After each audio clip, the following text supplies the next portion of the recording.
Magagandang lahi po kayo mga kamotorni. Ito ang nangyari sa isa nating kamotorni. Bandang alas 5 ng hapon, dyan sa harap ng Rizal Park, dyan sa Malate, Manila, habang naglalakad sila punta sa UN station ng LRT, sinabayan sila ng dalawang binatilyo. Bandang una-unahan, hinarang sila nito at hinablot ang kanyang kwintas. Naputol ito at natangay ang kanyang pendant. Ano sa tingin ninyo ang kaso? Robbery ba or hold up? O isang pagnanakaw lang or theft? Bago natin sagutin yan, batiin muna natin ang ating magigiting na kapulisan dyan sa Manila Police District 5. Particular na ang Rizal Park Outpost family na kinabibilangan nila Police Captain Albert Bajola, Police Corporal Frederick Mico at Patrolman Domingo Blam. Sa tulong po nila at agarang aksyon ay na-recover po ang natangay na pendant. At hulaan ninyo kung kanino o saan na-recover ang nasabing pendant. Ang mga kaula ay bibigyan ko ng 100 peso worth of load. Sir, mabuhay po kayong lahat dyan sa Manila Police District 5. Balikan po natin ang ating katanungan. Ano sa tingin ninyo ang kaso? Robbery ba o hold up? O pagnanakaw o theft lang? Ito ang sagot ng ating Korte Suprema. May violence or intimidation ba sa tao o persa sa bagay na ginawa ang akusado nang hinablot niya ang bagay? Yan ang sagot ng ating korte. Patanong din o rhetorical question. Ano ang ibig sabihin? Ang ibig sabihin, kapag may violence or intimidation, robbery ang kaso dahil against the will daw ito ng biktima. Kung wala naman, theft lang ang kaso dahil without the consent lang daw ito ng biktima. Take note, magkaiba ang against the will sa without the consent of the victim. Ayon din sa Korte Suprema sa Ablaza versus People kung saan ang biktima ay hinablutan ng 3 suot niyang kwintas habang siya ay naglalakad at gamit ang kanyang cellphone. Ano sa tingin niyo ang sagot ng korte?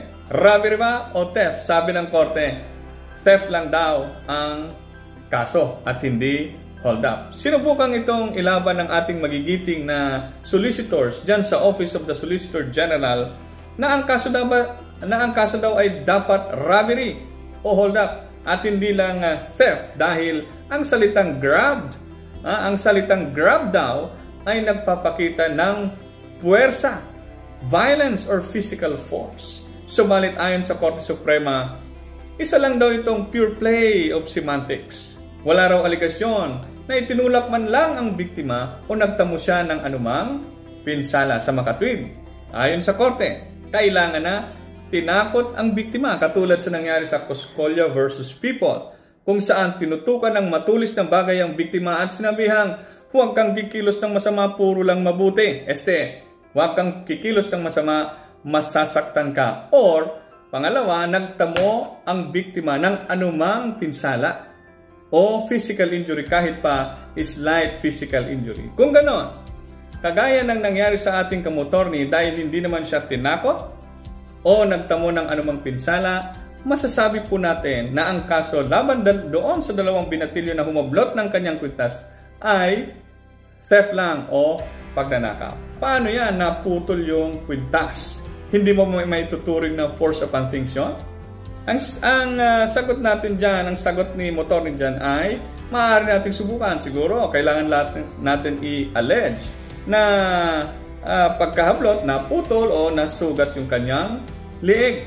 Ito ay dahil ayon sa People versus Concepcion, kasama sa tanong o rhetorical question ng ating Korte Suprema ay, did Concepcion employ force upon things when he snatched Acopando's shoulder bag? Subalit, kapag binasa natin ang batas o revised penal code ukol sa bahagi ng force upon things, tumutukoy lang ito sa panloloob ng isang gusali katulad sa Article 299, Inhabited, Public and Religious Building.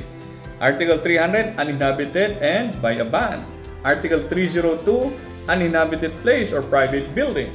At ang tinutukoy na pamamaraan ay kagaya ng pagpasok sa lagusan o butas na hindi dinadaanan ng tao, pagsira sa dingding, kisame, sahig o pinto o paggamit ng false key at iba pa. Ginawan ko kayo ng matrix, maaari nyo i-post ang video ito at basahin ang nilalaman para sa kaunti pang gabay patungkol sa topic na ito. Sana mo pag-aralan pa ito ng ating mga mambabatas o kongresista at mapalawak pa ang saklaw ng krimeng robbery through force upon things upang maging mas mabisang deterrent, hadlang o panakot ito sa mga kakilala nating snatchers ng mga mahal sa buhay.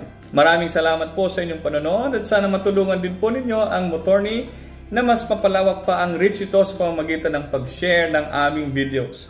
Ingat po kayo palagi.